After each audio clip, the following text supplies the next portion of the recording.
की बात है। एक घने जंगल में एक बहुत बड़ा शेर रहता था। वह रोज शिकार पर निकलता और एक साथ कई जानवरों का काम तमाम कर देता। जंगल के जानवरों को यह डर सताने लगा कि अगर शेर इसी तरह शिकार करता रहा तो एक दिन जंगल में कोई भी जानवर नहीं बचेगा। शेर को रोकने के लिए कोई न कोई उपाय करना जरूरी था। एक दिन जंगल के सारे जानवर इकट्ठा हुए और इस प्रश्न पर विचार करने लगे। खरगोश की चतुराई पंचतंत्रा की कहानी। अंत में उन्होंने तय किया कि वे सब शेर के पास जाकर उनसे इस बारे में बात करें। दूसरे दिन जानवरों का एक दल शेर के पास पहुंचा। उनको अपनी ओर आते देख शेर घबरा गया और उसने गरज कर पूछा, तुम सब यहाँ क्यों आ रहे हो? जानवरों के नेता ने कहा, महाराज, हम आपके पास निवेदन करने आए हैं। आप राजा हैं और हम आपकी प्रजा। जब आप शिकार करने निकलते हैं तो बहुत जानवर मार डालते हैं। आप सबको खा भी नहीं पाते। इस तरह से हमारी संख्या कम होती जा रही है। कुछ ही दिनों में जंगल में आपके सिवाय और कोई भी नहीं बचेगा। प्रजा के बिना राजा भी कैसे रह सकता है? यदि हम सभी मर जाएंगे तो आप भी राजा नहीं रहेंगे। हम चाहते हैं कि आप सदा हमारे राजा बने रहें। आपसे हमारी विनती है कि आप अपने घर पर ही रहा करें। हर रोज स्वयं आपके खाने के लिए एक जानवर भेज दिया करेंगे। शेर को लगा कि जानवरों की बात में सच्चाई है। उसने पल भर सोचा, फिर बोला, अच्छी बात है, मैं तुम्हारे सुझाव को मान लेता हूँ। लेकिन याद रखना, अगर किसी भी दिन तुमने मेरे खाने के लिए पूरा भोजन नहीं भेजा तो मैं जितने जानवर चाहूंगा मार डालूंगा। जानवरों के पास तो और कोई चारा भी नहीं था, इसलिए उन्होंने शेर ली और अपने अपने घर चले गए।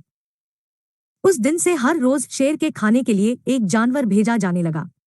इसके लिए जंगल में रहने वाले सब जानवरों में से एक एक जानवर बारी बारी से चुना जाता था।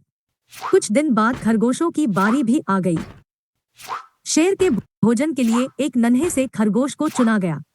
वह खरगोश जितना छोटा था उतना ही चतुर भी था। उसने सोचा, बेकार में शेर के हाथों मरना मूर्खता है। अपनी जान बचाने का कोई न कोई उपाय अवश्य करना चाहिए और हो सके तो कोई ऐसी तरकीब ढूंढनी चाहिए जिससे सभी को इस मुसीबत से सदा के लिए छुटकारा मिल जाए। आखिर उसने एक तरकीब सोच ही निकाली। खरगोश धीरे धीरे आराम से शेर के घर की ओर चल पड़ा। जब वह शेर के पास पहुंचा तो बहुत देर हो चुकी थी। भूख के मारे शेर का बुरा हाल हो रहा था। जब उसने सिर्फ एक छोटे से खरगोश को अपनी ओर आते देखा तो गुस्से से बौखला उठा और गरज कर बोला, किसने तुम्हें भेजा है? एक तो पिद्दी जैसे हो, दूसरा इतनी देर से आ रहे हो। जिन बेवकूफों ने तुम्हें भेजा है मैं उन सबको ठीक करूंगा। एक एक का काम तमाम न किया तो मेरा नाम भी शेर नहीं। नन्हे खरगोश ने आदर से जमीन तक झुककर कहा, महाराज, अगर आप कृपा करके मेरी बात सुन ले तो मुझे या और जानवरों को दोष नहीं देंगे।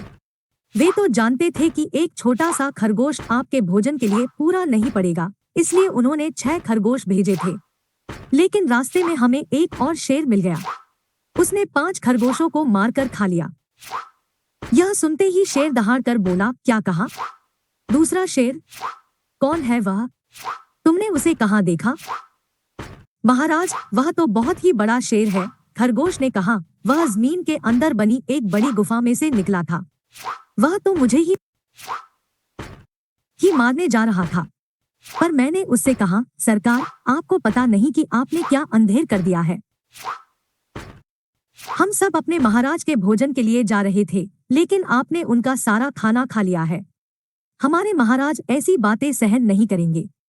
वे जरूर ही यहाँ आकर आपको मार डालेंगे। इस पर उसने पूछा, कौन है तुम्हारा राजा? मैंने जवाब दिया, हमारा राजा जंगल का सबसे बड़ा शेर है। महाराज, मेरे ऐसा कहते ही वह गुस्से से लाल पीला होकर बोला, बेवकूफ, इस जंगल का राजा सिर्फ मैं हूँ। यहाँ के सब जानवर मेरी प्रजा है। मैं उनके साथ जैसा चाहूँ वैसा कर सकता हूँ। जिस मूर्ख को तुम अपना राजा कहते हो उस चोर को मेरे सामने हाजिर करो। मैं उसे बताऊंगा कि असली राजा कौन है। महाराज, इतना कहकर उस शेर ने आपको लिवाने के लिए मुझे यहाँ भेज दिया। खरगोश की बात सुनकर शेर को बड़ा गुस्सा आया और वह बार बार गर्जने लगा।